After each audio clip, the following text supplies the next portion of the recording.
huge headless idols and monstrous solitudes of red or golden sand. Nevertheless, as I confess to myself, I can fancy in such stormy twilight some such smell of death and fear.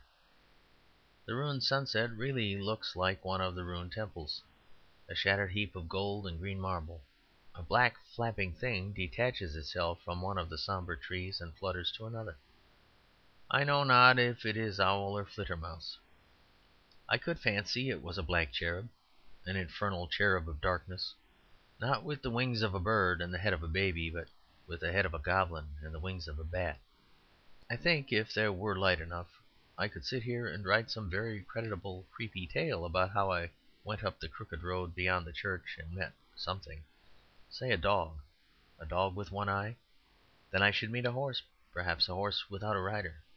The horse also would have one eye. Then the inhuman silence would be broken. I should meet a man, need I say a one-eyed man, who would ask me the way to my own house, or perhaps tell me that it was burnt to the ground. I could tell a very cosy little tale along some such lines, or I might dream of climbing forever the tall dark trees above me. They are so tall that I feel as if I should find at their tops the nests of the angels. But in this mood they would be dark and dreadful angels, angels of death.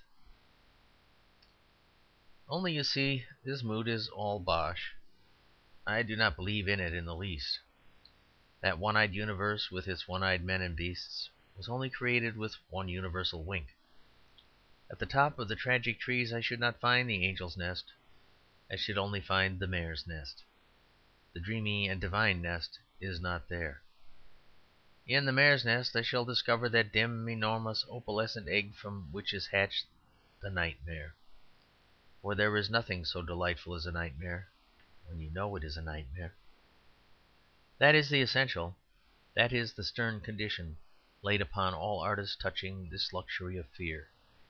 The terror must be fundamentally frivolous. Sanity may play with insanity, but insanity must not be allowed to play with sanity. Let such poets as the one I was reading in the garden by all means be free to imagine what outrageous deities and violent landscapes they like. By all means let them wander freely amid their opium pinnacles and their perspectives. But these huge gods, these high cities, are toys. They must never for an instant be allowed to be anything else. Man, a gigantic child, must play with Babylon and Nineveh, with Isis and with Ashtaroth. By all means let him dream of the bondage of Egypt, so long as he is free from it. By all means let him take up the burden of Tyre, so long as he can take it lightly. But the old gods must be his dolls, not his idols. His central sanctities, his true possessions, should be Christian and simple. And just as a child would cherish most a wooden horse or a sword that is a mere cross of wood, so man, the great child, must cherish most the old plain things of poetry and piety, that horse of wood that was the epic of Ilium, or that cross of wood that redeemed and conquered the world. In one of Stevenson's letters there is a characteristically humorous remark about the appalling impression produced on him in childhood by the beasts with many eyes in the book of Revelation. If that was heaven, what in the name of Davy Jones was hell like? Now, in sober truth, there is a magnificent idea in these monsters of the Apocalypse.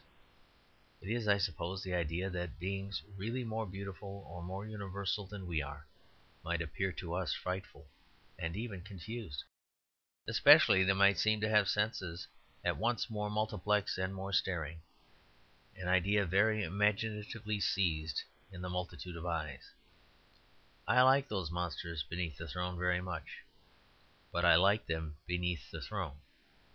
It is when one of them goes wandering in deserts and finds a throne for himself that evil faiths begin, and there is literally the devil to pay in dancing girls or human sacrifice.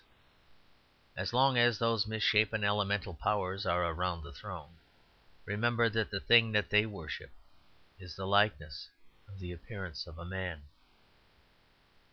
That is, I fancy, the true doctrine of the subject of tales of terror and such things, which, unless a man of letters do well and truly believe, without doubt he will end by blowing his brains out or by writing badly. Man, the central pillar of the world, must be upright and straight. Around him all the trees and beasts and elements and devils may crook and curl like smoke if they choose. All really imaginative literature is only the contrast between the weird curves of nature and the straightness of the soul. Man may behold what ugliness he likes, if he is sure that he will not worship it. But there are some so weak that they will worship a thing only because it is ugly. These must be chained to the beautiful. It is not always wrong even to go like Dante to the brink of the lowest promontory and look down at hell. It is when you look up at hell that a serious miscalculation has probably been made. Therefore I see no wrong in riding with a nightmare tonight. She whinnies to me from the rocking tree tops and the roaring wind. I will catch her and ride her through the awful air. Woods and weeds are alike tugging at the roots in the rising tempest, as if all wished to fly with us over the moon, like that wild amorous cow whose child was the moon calf. We will rise to that mad infinite where there is neither up nor down, the high topsy turvydom of the heavens. I will answer the call of chaos and old night. I will ride on the nightmare, but she shall not ride on me. End of chapters 1 through 3.